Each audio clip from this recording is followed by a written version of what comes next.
আজকে একটা ফ্রি সাইজের টপ কাটিং করব। তার লেন্থ নিয়েছি আমি 16 ইঞ্চি। ভালোভাবে লক্ষ্য করলে কিন্তু আজকের কাটিংটা তোমরা ভীষণ ভালোভাবে বুঝে যাবে এবং করতেও পারবে। পুট নিয়েছি 6 ইঞ্চি এবং আমি ডাউন গেছি প্রায় 6.5 ইঞ্চি মতন।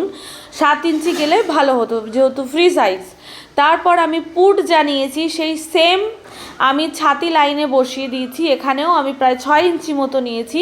তারপর আমি বডি যে ছাতির যে আমাদের মাপটা সেটা বসিয়ে দিয়েছি প্রায় 36 ইঞ্চি মতো। 9 ইঞ্চি নিয়েছি আর একটা ফ্রি সাইজ বলে আমি একটু বেশি করে মার্জিন নিয়েছি। তারপরে দেখো পয়েন্ট নিচ্ছি এখানে আমি 10.5 ইঞ্চি।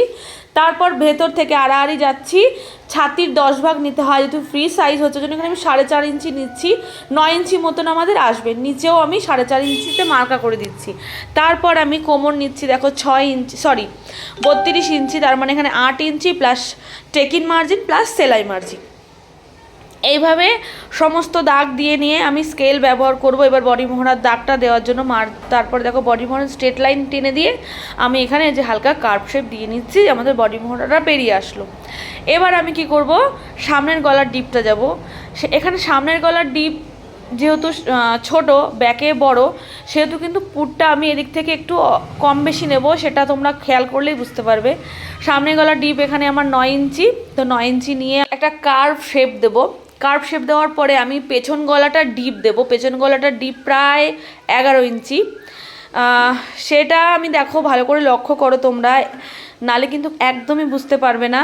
পেছন গলার ডিপটা মাপ নিচ্ছি আর আমি এখান থেকে যে পুটে যাব সেখানে কিন্তু একটু ভেতরের দিকে ঢুকিয়ে দেব। এখান থেকে আমি পুরো পুটটা নেব। দেখো পুরো একটা স্ট্রেট লাইন কাটছি। সামনের গলা কার্ভ ভি, ব্যাক গলা স্ট্রেট ভি। এখানে কিন্তু পুটের দিক থেকে একটু 1/2 ইঞ্চি ডিফারেন্স হয়ে যাবে, ওই জন্য দেখো 1/2 ইঞ্চি বডি মোহরা থেকে আমি ঢুকে যাচ্ছি যেন পুট সেলাইয়ের সময় আমাদের কোনো গন্ডগোল না হয়। কেননা স্ট্রেট হচ্ছে ব্যাক ভি, সামনে কার্ভ ভি। আমরা কিন্তু এইভাবে আমাদেরকে ছোট্ট ছোট্ট জিনিস আমাদেরকে ভালোভাবে বুঝে কাটিং করতে হবে। শুধু কাটিংটা ইম্পর্টেন্ট নয়, এর কাটিংয়ের ক্ষেত্রে কিন্তু স্টিচিংটাও আমাদের লক্ষ্য রাখতে লাগবে যে কি করে কি ছোট বড় কোন দিক থেকে হয়ে যাবে। তোমরা কাটিংটা ভালো করে লক্ষ্য করো। এটা কিন্তু ব্যাক পুট কাটিং করছি। ব্যাকটা কাটিং করে নিয়ে আমি কিন্তু ফ্রন্ট কাটিং করব। এই যে ডিপ গলার সাইডটা যে কাটিং করছি ভালোভাবে লক্ষ্য রাখবে। তো দেখো আমি ব্যাক গলা কাটিং করে নিলাম। এবার নিচে যে স্ট্রেট লাইনটা দিয়েছি এটা ভালোভাবে আমি কিন্তু ছেটে নেবো। আমি কিন্তু এখানে একদম স্পিড দিইনি, একদম যেমন আমি কাটিং করেছি আস্তে আস্তে আমি সেইভাবেই কিন্তু তোমাদের সঙ্গে শেয়ার করছি।